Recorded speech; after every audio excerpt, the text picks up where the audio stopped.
Using File and Serve for e-filing to the New Mexico Supreme Court.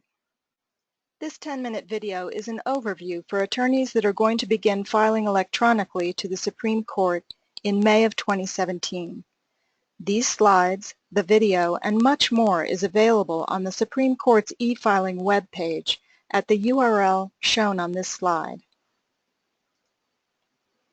Previously, e-filings could only be submitted to the district courts while the paper process continued to be used at the Supreme Court. Now, attorneys may begin voluntarily submitting e-filings to the Supreme Court on Monday, May 1, 2017, until it becomes mandatory on July 1, 2017. For attorneys that have never used File and Serve before, there are several preparatory steps to go through before you can begin. First, obtain a CAID number, a court-appointed ID, from the Supreme Court Clerk's Office. Second, register for a File and Serve firm account through Tyler Technologies. Then, create user accounts for those in your firm that will be submitting electronic filings. Also within the firm account, a Supreme Court waiver account needs to be created. Lastly, take the WebEx training with Tyler Technologies to become familiar with the software application. After that, the rest of this video will be more helpful. The preparatory steps and Tyler Technologies resources and training information can be found on the Supreme Court e-filing webpage. The Tyler Guides and WebEx training can also be found at the New Mexico File and Serve homepage at newmexico.tylerhost.net/OFSweb under the Self-Help section.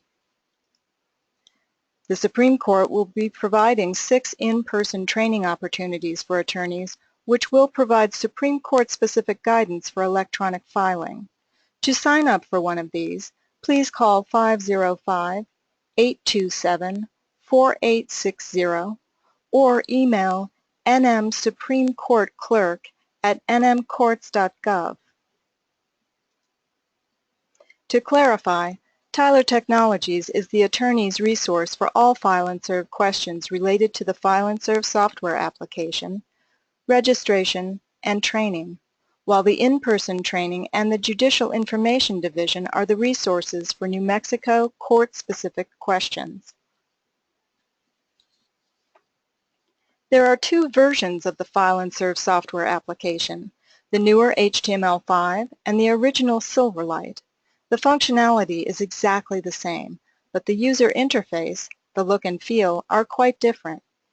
The HTML5 version works well with the latest browser technology, so Tyler Technologies recommends attorney filers use the HTML5 version. All screenshots in these slides are from the HTML5 version. Using Chrome or Firefox or a higher version of Internet Explorer is recommended.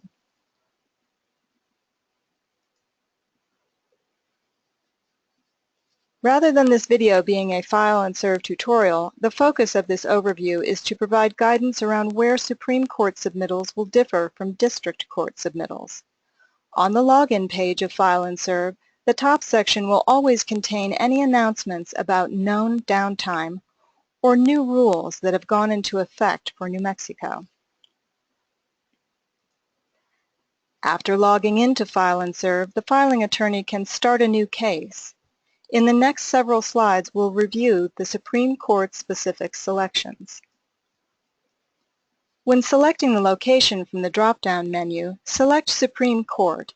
Even though the district courts are listed by county, the Supreme Court is indicated by the court name. The category will need to be appellate, as it will be the only choice available. The case types in the drop-down menu are filtered specifically for the Supreme Court. And please note that any case type or filing codes with a prefix of B, BE, DSC, or JSC may only be selected by attorneys filing documents in a Supreme Court case arising out of a Board of Bar Examiners, Disciplinary Board, or Judicial Standards Commission proceeding. When entering party information, the Supreme Court is directing attorneys to enter only the parties they are representing in the case.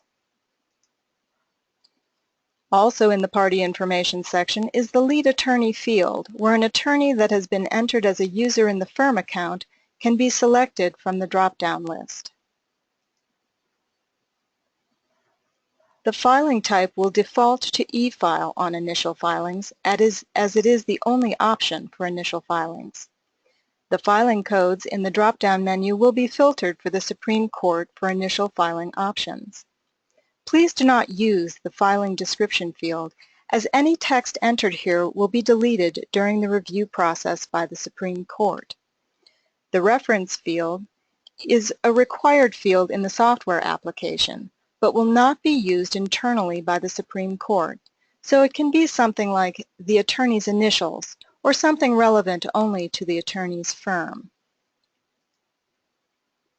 The lead document is the pleading in PDF format, which is uploaded from the attorney's computer. The Supreme Court generally prefers that any attachments to a pleading be included as part of the lead document file rather than as an attachment in the envelope.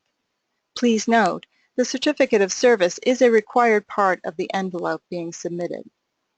The security setting is defaulted to Supreme Court document.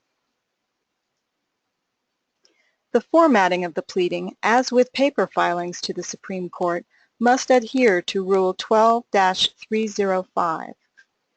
E-file documents must be PDF files only, be 25 megabytes or less, scanned at no greater than 300 dpi, and have no embedded fonts or active hyperlinks. The service contact section is used to add anyone within the filing attorney's firm that needs to receive service throughout the course of the case. The opposing counsel will need to add themselves as a service contact to the case once they have been given the Supreme Court case number. In the fees section, all Supreme Court cases will default to a $0 filing fee. This is because the Supreme Court cannot accept credit card payments at this time. Therefore, these electronic filings will not incur a convenience fee. In the payment account, even though the case shows a $0 filing fee, the filing attorney must choose the Supreme Court waiver account, and this account needs to have been created in the filing attorney's firm beforehand. Upon review, the Supreme Court will accept or reject the filing. If accepted, a filing accepted notice will be emailed to the filer automatically. Some filers, after receiving the filing accepted notice, may receive a follow-up notice of non-conforming pleading, requesting specific corrections be made to the accepted filing so that the filing attorney can then refile it as a conformed pleading. If rejected, a filing rejected notice will be emailed to the filer with notes indicating the rejection reason. There are several reasons for the court to reject a submission. A signature was missing on the pleading. The scans were of poor quality. The filing was submitted to the wrong court, or the documents contained no caption or lower court case number. When the filing is accepted, the new submissions are assessed a $125 filing fee unless waived for statutory reasons and are due within 5 days of acceptance. Docket fee payments must be made by check, payable to the Supreme Court of New Mexico and mailed to the Supreme Court Clerk's Office at P.O. Box 848, Santa Fe, New Mexico, 87504. Checks must include the case number in the notation field. This case number can be found on the emailed filing accepted notice. If the docket fee is not received by the clerk's office within the 5-day deadline, the case may be dismissed without prejudice under Rule 12-307.2. Within 15 days from the dismissal, the filing attorney can request the Supreme Court reinstate the appeal by following these steps. First, make sure the check with the case number on it is with the Supreme Court. Then submit a subsequent e-filing into the case using the reopen code Motion to Reinstate Appeal. The Supreme Court may then issue the order to reinstate. Subsequent e-filings to the Supreme Court are much like initial filings. You'll need to have the Supreme Court case number. The choice to e-file or e-file and serve will be available for subsequent filings. The filing codes list will display a longer set of options that are filtered for subsequent filings to the Supreme Court.